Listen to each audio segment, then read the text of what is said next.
Et bonjour Jean-Charles, c'est Serge. Bien, écoute, je suis venu. Je sais que tu m'as dit que tu avais une préférence, toi et ta famille en fait, pour la T-Bird. J'ai tenu quand même à regarder de plus près cette Caprice de 66. Voilà, donc j'en ai fait un petit tour, je l'ai inspecté, pas complètement, mais pas loin quoi. Et écoute. Deux voitures différentes, hein, bien sûr, deux voitures différentes, de budgets différents, donc difficile de faire, de comparer finalement. Toujours est-il que j'aime beaucoup celle-ci aussi. C'est une voiture qui ne semble pas avoir été récemment restaurée. Elle a subi le même niveau de detailing, hein, de nettoyage que la T-Bird. On le voit ici, un compartiment moteur fantastique, magnifique.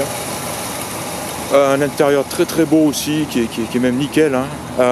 J'aime beaucoup cette voiture au niveau conduite, hein, conduite et fonctionnement.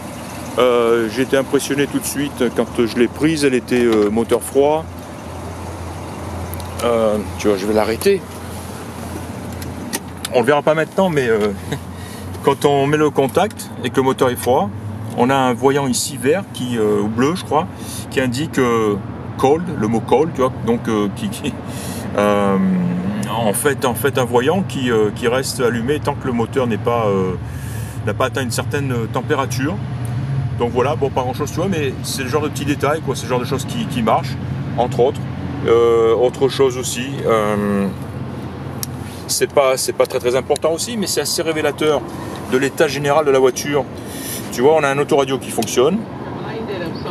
Et ici, ça doit être une option, je pense, un bouton de sélection des haut-parleurs, tu vois, speaker switch, où on peut entendre les deux haut-parleurs, ou simplement sélectionner l'arrière, ou l'avant seulement.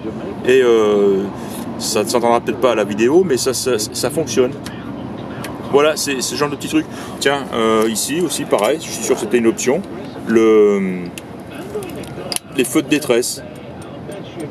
Voilà, tu vois, warning switch. Voilà, il y a aussi un joli petit compteur ici, hein, c'est un vacuum gauge. Hein, alors là, comment dire, je te laisse le soin de chercher comment ça marche, je ne le sais pas exactement, hein. Mais en fait il fonctionne bien et voilà, moteur en marche, tu vois. On accélère un petit peu et on voit que l'aiguille se stabilise dans la zone verte, hein, normale, tu vois, en haut à droite.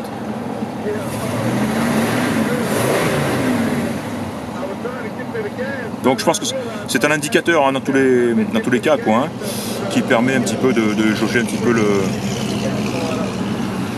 pas l'état du moteur, hein, sans aller jusque là, mais enfin son fonctionnement, son réglage en tout cas.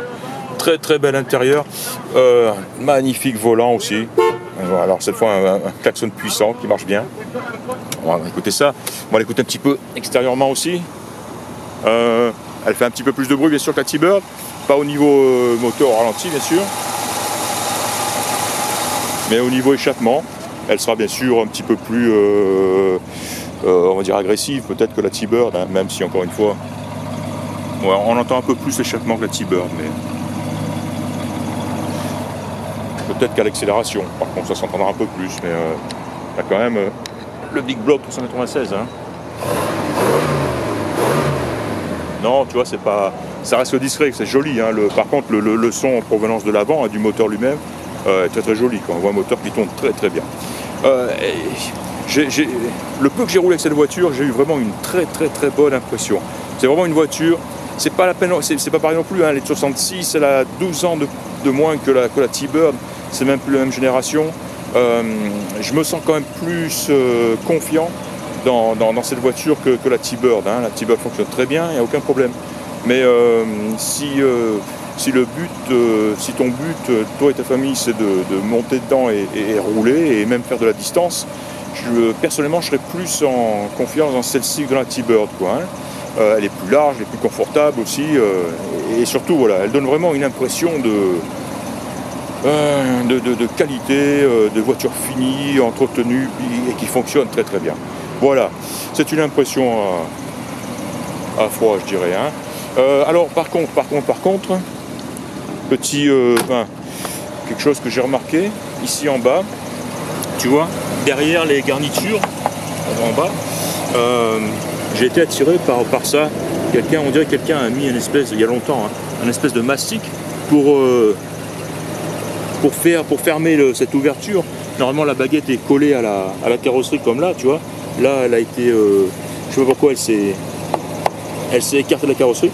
Et bien sûr, l'eau, les saletés rentrent par là, stagnent et finit par provoquer la corrosion. Donc on le voit, c'est net ici, on voit derrière, on aperçoit un petit peu de corrosion. Donc à mon avis, derrière, si on démonte cette baguette ici, on peut avoir des surprises, de la corrosion de toute façon, quoi. Hein.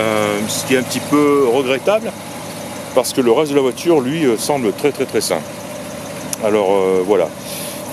Pas non plus méchant, parce que finalement c'est l'idéal, hein, ça serait d'enlever cette baguette des deux côtés, traiter comme il faut les bas de caisse éventuellement si besoin, une couche d'après de peinture éventuellement, et remettre cette baguette. Non, je mettrais carrément une baguette neuve de chaque côté, ouais, si on veut que c'est une baguette, quoi, cette garniture disons, et voilà, on règle le problème esthétique et surtout on règle le problème de rouille. Hein.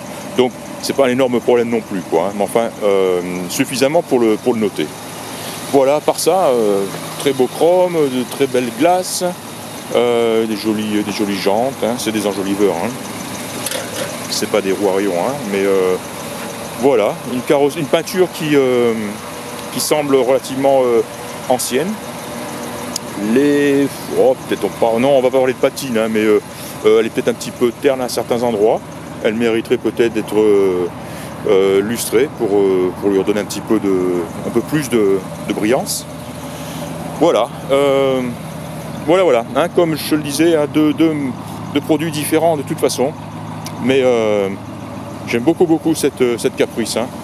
Encore une fois, extrêmement agréable à conduire. On se sent bien dedans, on sent que c'est du solide et que ça marche bien. Voilà. J'en ai pris quelques photos, tu les verras aussi, hein, et puis j'espère que ça suffira pour te décider. Voilà. C'est tout, hein. Voilà, c'était donc Serge, hein, d'Oregon Classics, et puis est venu voir cette Caprice, Chevrolet Caprice de 1966 avec son big block de 396. Merci et à bientôt.